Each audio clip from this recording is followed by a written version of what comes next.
अस्सलाम वालेकुम।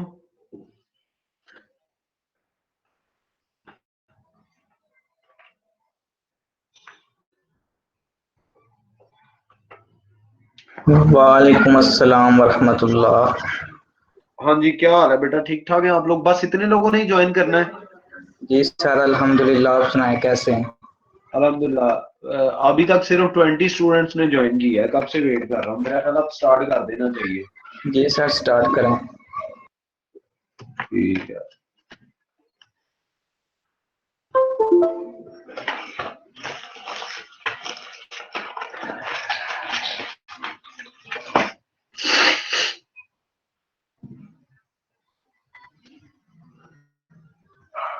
आप लोग बुक्स निकाल लें और एक्सरसाइज 4.3 आज हमने करनी थी। ठीक है, तो वो हम लोग स्टार्ट करते हैं। वो मॉर्निंग वालों के साथ जो कुछ किया है वो भी आपको दिखा देता हूँ।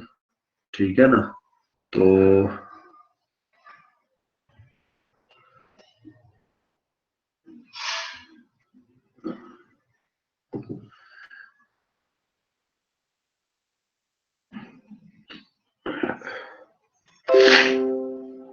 ये जो मॉर्निंग वालों ने क्वेश्चन किए थे ये आपके सामने मैं दिखा देता हूँ और इनको डिस्कस कर लेते हैं। लेकिन अगर आप लोगों ने कोई और क्वेश्चन करवाने हुए तो भी बता दीजिएगा, वो भी आपको मैं कर दूंगा इसी एक्सरसाइज के। ठीक है, ये देखिए, ये एक्सरसाइज है 4.3 और हम लास्ट टाइम पढ़ रहे थे लीनियरली इंडिपेंडेंट और डिपेंडेंट सेट्स। ठीक है ना? और इसका फर्स्ट क्वेश्चन भी हमने डिस्कस किया था। अब ये उन्होंने क्वेश्चन नंबर 3 कराया है। ठीक है ना? तो ये देखिएगा,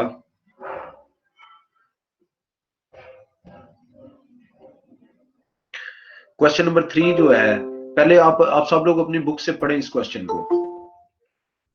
इस क्वेश्चन को पढ़ें जरा बुक से।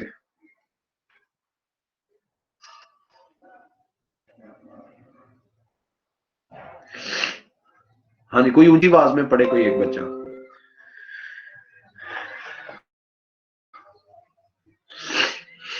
पढ़े जी। क्वेश्चन नंबर 3 पढ़े।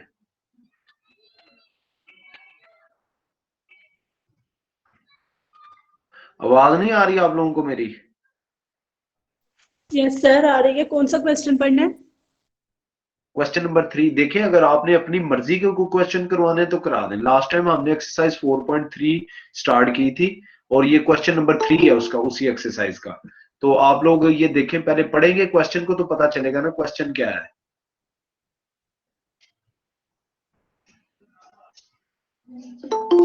सर इसका क्वेश्चन है, in each part determine whether the vectors are linearly independent और लीनियरली डिपेंडेंट इन r की पावर 4।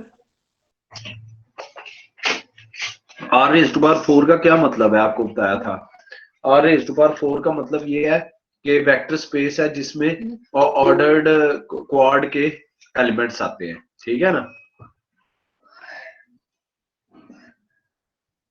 तो ये देखिएगा, इसका पहला पार्ट मैंने किया, सेकंड पार्ट भी बिल्कुल इसी तरीके से ही है। ठीक है, तो अब हमने चेक करना है कि वेक्टर जो है वो लीनियरली इंडिपेंडेंट है या डिपेंडेंट है। ठीक है, तो इसके दो तरीके आपको बताए थे। एक तरीका तो ये देखें, यही है जो अभी सामने आपके मैं करने लगा हूं। ठीक है, दूसरा तरीका भी है, अगले क्वेश्चन उन तरीकों से किए हुए हैं। ये देखें, ये क्वेश्चन R4 है हमारे पास गिवन, और हमने ये चार वेक्टर्स का चेक करना है कि ये लीनियरली इंडिपेंडेंट है या डिपेंडेंट है। जितने वेक्टर होंगे हम उतने ही स्केलर लेंगे। हमारे पास 4 वेक्टर्स हैं, अगर आप देखें, एक ये वेक्टर है, एक ये वेक्टर है, और R4 आपको पता है वेक्टर स्पेस होती है। एक ये वेक्टर है और हमने 4 स्केलर ले लिए, K1 K2 K3 और K4। अब हमने हर वेक्टर को एक स्केलर से मल्टीप्लाई किया इस तरीके से, और फिर हमने उनको क्या किया, ऐड किया। मल्टीप्लाई करने के बाद क्या किया, ऐड किया और पुट कर दिया इक्वल टू 0 के। जैसा कि मैंने आपको डेफिनेशन में बताया था कि अगर आप चेक करना चाहते हैं कि वेक्टर्स लीनियरली इंडिपेंडेंट है या डिपेंडेंट है, जितने वेक्टर होंगे आप उतने ही स्केलर लेके हर वेक्टर को स्केलर से मल्टीप्लाई करके जब आप ऐड करेंगे तो उससे आपके पास सिस्टम ऑफ लीनियर इक्वेशन आ जाएगा। उस सिस्टम ऑफ लीनियर इक्वेशन का अगर आंसर ये आए कि सारे जो हैं वो वेरिएबल्स इक्वल टू 0 हो, तो वेक्टर्स जो है वो लीनियरली इंडिपेंडेंट होंगे, अदरवाइज क्या होंगे, लीनियरली डिपेंडेंट।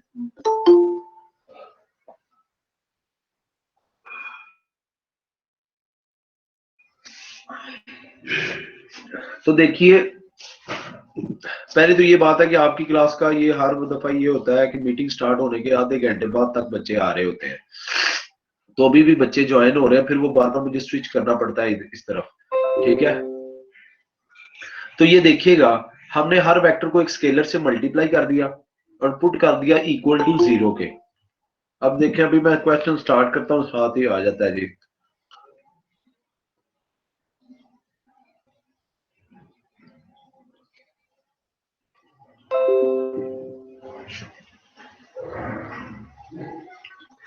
अब जब आप इनको स्केलर से मल्टीप्लाई करने के बाद ऐड करेंगे तो आपके पास ये इस तरीके से बन जाएगा। ये देखें, एक ये वेक्टर, एक ये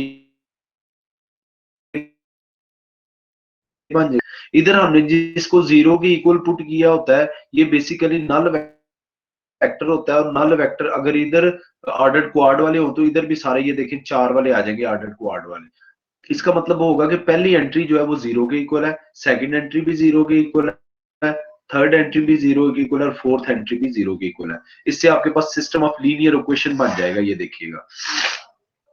और अगर आप देखें तो ये सिस्टम ऑफ लीनियर इक्वेशन जो है, ये आपके पास होमोजीनियस सिस्टम है। होमोजीनियस सिस्टम वो होता है जिसमें सारे राइट साइड पे ये देखें 0 हो। हमने काफी ज्यादा डिस्कस किया हुआ है होमोजीनियस और नॉन होमोजीनियस सिस्टम। ठीक है, उसी चीज को मैंने यहाँ पे रिपीट करके लिखा है। ये देखें कि होमोजीनियस सिस्टम को कैसे चेक करना है हमने। एक तो ये है कि homogeneous system is always consistent. एक तो ये है कि ये हमेशा आपको बताया था कंसिस्टेंट होता है, यानी इसका सॉल्यूशन एग्जिस्ट करता है। नॉन होमोजीनियस सिस्टम जो है वो कंसिस्टेंट भी हो सकता है और इनकंसिस्टेंट भी, लेकिन होमोजीनियस सिस्टम जो है वो हमेशा कंसिस्टेंट होता है। तो ये देखिए, आपने क्या करना है, सबसे पहले आपने जो तो इसके जो भी लीनियर इक्वेशन आपके पास बनी है उनके कोफिशिएंट्स का डिटर्मिनेंट फाइंड करना है।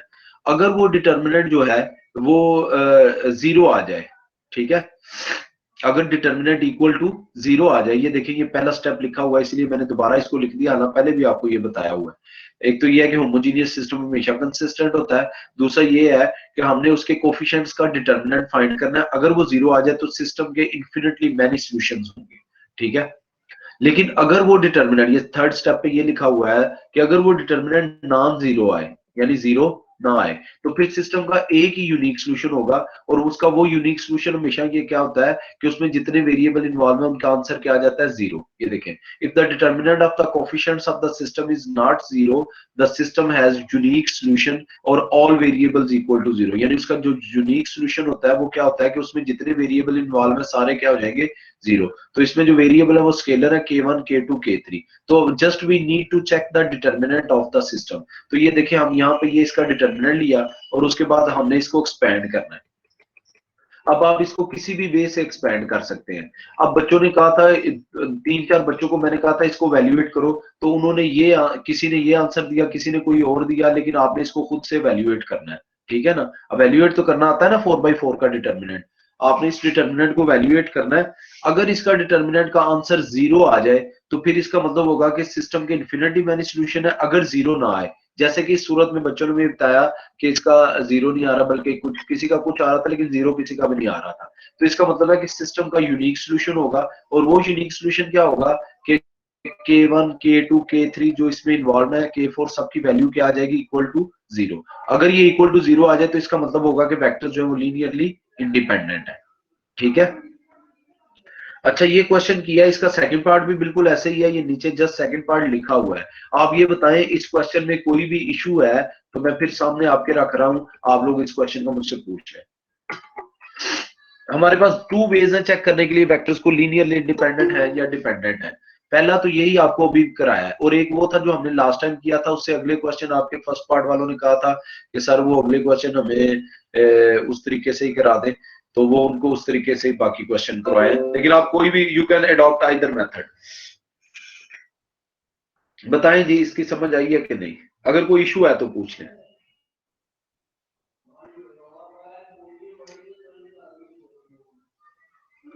हाँ जी, आपने रिस्पॉन्ड जरूर करना है, हाँ या ना में।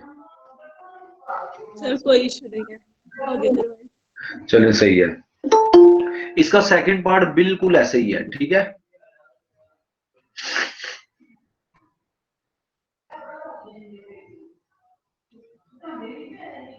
सेकंड पार्ट देखें,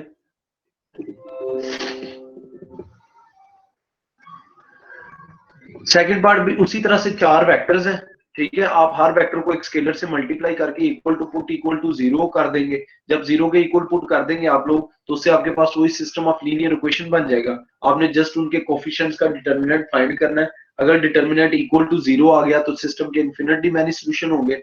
अगर नॉट इज इक्वल टू 0 आया तो फिर सिस्टम का क्या होगा, यूनिक सॉल्यूशन होगा। और वो यूनिक सॉल्यूशन क्या होगा कि वो सारे K1 K2 K3 की वैल्यू, सबकी वैल्यू क्या आ जाएगी, 0 आ जाएगी। तो उससे वो लीनियरली इंडिपेंडेंट हो जाएंगे, अदरवाइज डिपेंडेंट हो जाएंगे। आगे क्वेश्चन नंबर 5 देखें, जरा पढ़े इसको। क्वेश्चन नंबर 5 को ऊंची आवाज में एक बच्चा पढ़े, आपको पता चले क्वेश्चन क्या है। फिर उसके बाद बच्चों ने मुझे कहा, मॉर्निंग वालों ने, कि सर 5th क्वेश्चन करवा दें। तो 5th क्वेश्चन पढ़े जरा।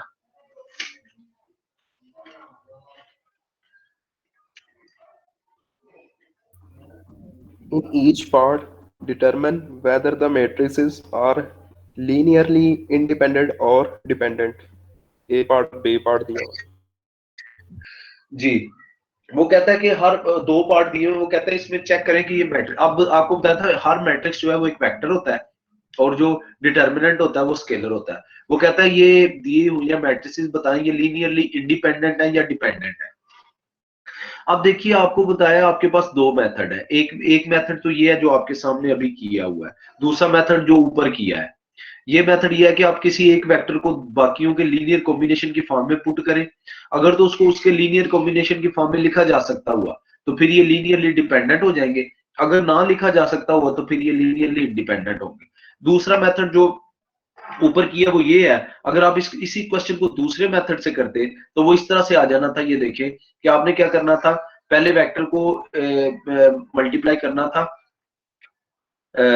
K1 से, दूसरे वेक्टर को फिर मल्टीप्लाई करना था K2 से, 1 2 2 1, और तीसरे वेक्टर को किससे मल्टीप्लाई करना था, K3 से। ये तीनों आपने स्केलर लेने थे। तो इससे आपके पास सिस्टम ऑफ लीनियर इक्वेशन आ जाना था, लेकिन वो सारे के सारे वो होमोजीनियस सिस्टम होना था। इस सूरत में आपके पास नॉन होमोजीनियस सिस्टम आता है जब आप एक वेक्टर को बाकियों के लीनियर कॉम्बिनेशन की फॉर्म में पुट करते हैं, जैसे कि ये किया हुआ। ऊपर वाला क्वेश्चन मैंने उस मेथड से किया जो मैंने साइड पे लिखा है। ये वाला क्वेश्चन बच्चों ने कहा था सर इस मेथड से कर दे कि एक वेक्टर को बाकियों के लीनियर कॉम्बिनेशन की फॉर्म में पुट करें। अगर तो ये वेक्टर जो है बाकी 2 वेक्टर के लीनियर कॉम्बिनेशन की फॉर्म में लिखा जा सकता हुआ तो फिर इसका मतलब होगा कि ये वेक्टर जो है वो लीनियरली डिपेंडेंट है। अगर ना लिखा जा सकता हुआ तो फिर ये लीनियरली इंडिपेंडेंट है। तो हमने ये चेक करना है, पहले ये देखो इन दोनों मैट्रिसेस को, ये जो पहली मैट्रिक्स और सेकंड वाली है, इन दोनों को हमने K1 और K2 से मल्टीप्लाई कर दिया तो आपके पास ये वाली मैट्रिक्स बन गई। अब 2 मैट्रिसेस इक्वल हो तो इसका मतलब होता है कि कोरोस्पोंडिंग एलिमेंट्स इक्वल है, यानी K1 1 के इक्वल है। अगला क्या है 2K1 प्लस K2, ये 0 के इक्वल आ गया। उससे अगला क्या है 2K1 प्लस 2K2, वो भी 1 के इक्वल आ गया। इसी तरह से K1 प्लस K2 ये किसके इक्वल आ गया, 2 के इक्वल। अब आपके पास 4 इक्वेशंस आ गई। अब इन 4 क्वेश्चंस में से आपने पहली 2 क्वेश्चंस को यूज करके तो आपने K1 और K2 की वैल्यू फाइंड करनी है। और जब वो वैल्यू फाइंड कर लेनी है उसके बाद आपने वो वैल्यू चेक करनी है क्वेश्चन नंबर 3 और क्वेश्चन नंबर 4 में पुट करके कि क्या वो मतलब सेटिस्फाई करती है कि नहीं। अगर दोनों सेटिस्फाई करती होंगी तो इसका मतलब है कि आपका ये सिस्टम जो है ये क्या है, कंसिस्टेंट है। अगर ये कंसिस्टेंट हुआ सिस्टम तो इसका मतलब होगा कि ये वेक्टर जो है बाकी 2 के लीनियर कॉम्बिनेशन की फॉर्म में लिखा जा सकता है। तो जब लिखा जा सकता हो तो ये लीनियरली डिपेंडेंट हो जाएंगे। तो हम पहले ये देखें, अगर आप देखें क्वेश्चन नंबर 1 से ऑटोमेटिकली K1 की वैल्यू निकल आई है, तो वो वाली K1 की वैल्यू हम क्वेश्चन नंबर 2 में पुट कर देते हैं। जब K1 की जगह हम 1 पुट करेंगे तो K2 की वैल्यू हमारे पास क्या आ गई, -2। K1 की वैल्यू 1 आई और K2 की वैल्यू क्या आ गई, -2। K1 और K2 की ये वैल्यू आप क्वेश्चन नंबर 3 और 4 में पुट करें। अगर ये दोनों क्वेश्चन सेटिस्फाई कर दी तो इसका मतलब होगा कि ऊपर वाला ये सिस्टम जो है ये कंसिस्टेंट है। अगर ये सिस्टम कंसिस्टेंट हुआ तो इसका मतलब ये होगा कि वेक्टर जो है वो लीनियरली डिपेंडेंट है, अदरवाइज क्या होंगे, लीनियरली इंडिपेंडेंट। लेकिन आप देखिए कि जब हम क्वेश्चन नंबर 3 में वैल्यू पुट करते हैं K1 और K2 की तो वो सेटिस्फाई नहीं करती, क्योंकि एक तरफ -2 आ रहा है और दूसरी तरफ क्या आ रहा है, 1 आ रहा है। तो इसका मतलब है कि ये वेक्टर जो है बाकी लीनियर, तो यही लिखा हुआ है, one vector cannot be written as a linear combination of others, hence vectors are linearly independent. जी क्लियर हुआ भाई।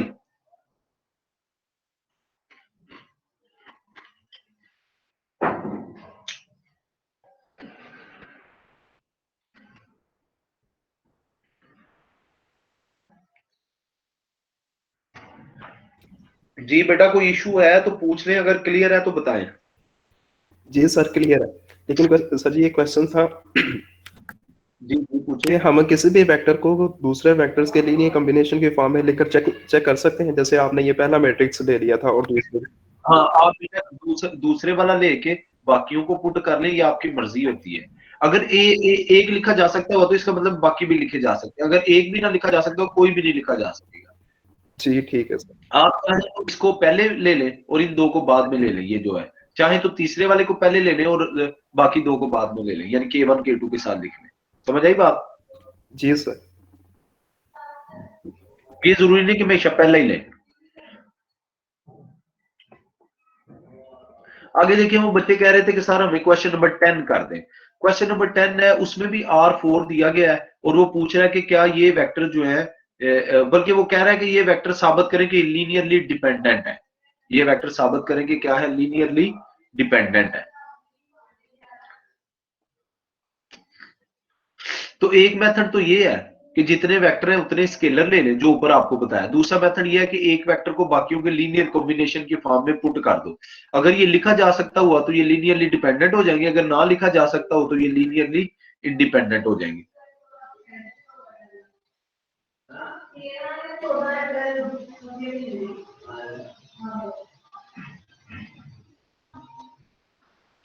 तो अब देखिए हमने वेक्टर v1 जो है इसको v2 और v3 के लीनियर कॉम्बिनेशन की फॉर्म में लिखा है। ये देखिए बिल्कुल जिस तरह से ऊपर वाला क्वेश्चन था। ये देखिए K1 ये और K2 ये और ये v1, ठीक है। अब देखिए आपको पता ही है कि K1 को 0 से मल्टीप्लाई करेंगे, K2 को 1 से फिर ऐड करके यहाँ पे लिख देंगे, लेकिन पहला 0 और दूसरा K2। दूसरा क्या आ जाएगा, K1 प्लस 3K2, तीसरा के 3K2 और चौथा ये आ जाएगा। अब दो ये ऑर्डर क्वाड है और ये दोनों आपस में इक्वल है, तो पहला पहले के इक्वल, दूसरा दूसरे के इक्वल, तीसरा तीसरे के इक्वल, चौथा चौथे के इक्वल। अब ये देखें ये फिर हमारे पास सिस्टम ऑफ लीनियर इक्वेशन आ गया। अब इनमें वही बिल्कुल ऊपर वाले की तरह पहले दो क्वेश्चंस को यूज करके K1 और K2 की वैल्यू फाइंड कर लें और फिर तीसरी और चौथी क्वेश्चन में पुट करें। अगर वो दोनों सेटिस्फाई होगी तो ये सिस्टम कंसिस्टेंट होगा। अगर ये सिस्टम कंसिस्टेंट हुआ तो इसका मतलब है वन वेक्टर जो है वो बाकियों के लीनियर कॉम्बिनेशन के फॉर्म में लिखा जाएगा, तो इसका मतलब है कि ये लीनियरली डिपेंडेंट हो जाएंगे।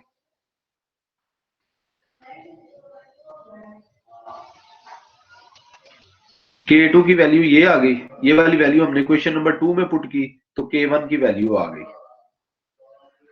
K1 और K2 की दोनों की वैल्यू जो है, अब देखिए अगर आप देखें तो क्वेश्चन नंबर 3 जो है इसमें K1 है नहीं, सिर्फ K2 है, तो K2 की ये वैल्यू क्वेश्चन नंबर 3 में पुट की तो दोनों साइड्स इक्वल आ गई। इसी तरह K1 और K2 दोनों की वैल्यू क्वेश्चन नंबर 1 में पुट की तो फिर भी दोनों साइड्स इक्वल आ गई। इसका मतलब है ये सेटिस्फाई कर गई है। अगर ये सेटिस्फाई कर गई है तो इसका मतलब one vector can be written as a linear combination of others, so given vectors are linearly dependent.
हाँ जी बेटा बताएं, क्लियर हुआ है कि नहीं? जी भाई। अच्छा एक और इसके बी पार्ट में कहता है कि अब चूंकि ये लीनियर कॉम्बिनेशन, ये लीनियरली डिपेंडेंट है तो एक वेक्टर को बाकियों के लीनियर कॉम्बिनेशन की फॉर्म में लिखो।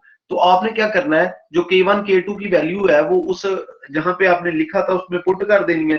तो ये देखिए बी पार्ट में फिर आप ऐसे लिख देंगे कि आपने एक वेक्टर को बाकी दो के लीनियर कॉम्बिनेशन की फॉर्म में लिख दिया है, यानी K1 और K2 को आप इनको मल्टीप्लाई करेंगे, दोनों साइड सेम आ जाएंगे। अच्छा, ये एक्सरसाइज तो हो गई है खत्म। अब आपने क्या करना है, अभी इसी वक्त राइट नाउ आप लोग ऐसा करो, मैंने क्वेश्चन नंबर 3 से स्टार्ट किया था, आप क्वेश्चन नंबर ए का ए और बी पार्ट अभी करेंगे और फिर मेरे साथ शेयर करेंगे अगर कोई इशू आया, ठीक है। अगर आता है कोई इशू तो आप बेशक यहाँ पे शेयर भी कर सकते हैं, तो आपको भी ऑप्शन है शेयर करने की, आप लोग शेयर करके मुझे बताइएगा अगर कोई प्रॉब्लम आई। अगर ठीक हो रहा है तो फिर अभी आप लोग क्वेश्चन नंबर 2 जो है सॉल्व करके मुझे दिखाएंगे। मैं आपको दे रहा हूं 5 मिनट, ठीक है ना। बल्कि ऐसा करता हूं, मैं आपको 20 मिनट देता हूं, आप क्वेश्चन नंबर 2 के दोनों पार्ट सॉल्व करके दिखाएं। क्वेश्चन नंबर 2 का ए और बी पार्ट दोनों सॉल्व करके मुझे दिखाएं, और मुझे शेयर करके दिखाएंगे। अगर किसी को कोई इशू आया तो वो पूछ सकता है, ठीक है। अभी अभी ये सॉल्व करें, ठीक है भाई। करते हैं कि नहीं, आप रिस्पॉन्ड नहीं करते? जी सर करते हैं। जी करो फिर। अभी क्वेश्चन नंबर अगर ना हुए आप सबसे तो फिर मैं आपको करके देता हूं क्वेश्चन। आपके पास है 20 मिनट, 20 मिनट नहीं 15 मिनट है, ठीक है। 15 मिनट बाद मैं आपसे पूछता हूं, दोनों क्वेश्चन इजीली हो जाने हैं, नहीं होते तो फिर मैं आपको करके देता हूं, ठीक है। करें जी, क्या करें, क्लास पूरी करके जाया करें। बताएं कि ये क्वेश्चन के नहीं। हाँ जी भाई, जी सर पहला पार्ट कर लिया, दूसरा कर रहे हैं। कोई इशू तो नहीं है, हो रहा है ना? अगर इशू है तो मैं आपको करा देता हूँ। नहीं सर हो रहा है। चले, किसी को भी इशू है तो बेटा बताओ, मैं आपको करा देता हूँ। करें फिर अगर इशू नहीं है तो। चलिए क्वेश्चन।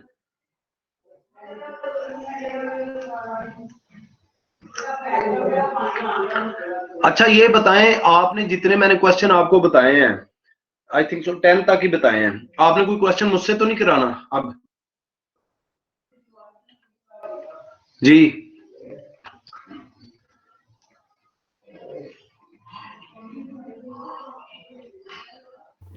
नहीं सर, अगर हमें कोई प्रॉब्लम आएगी तो फिर नेक्स्ट लेक्चर में देख लेंगे। चले ठीक है, फिर आप लोग सब लोग लीव कर दें, ठीक है।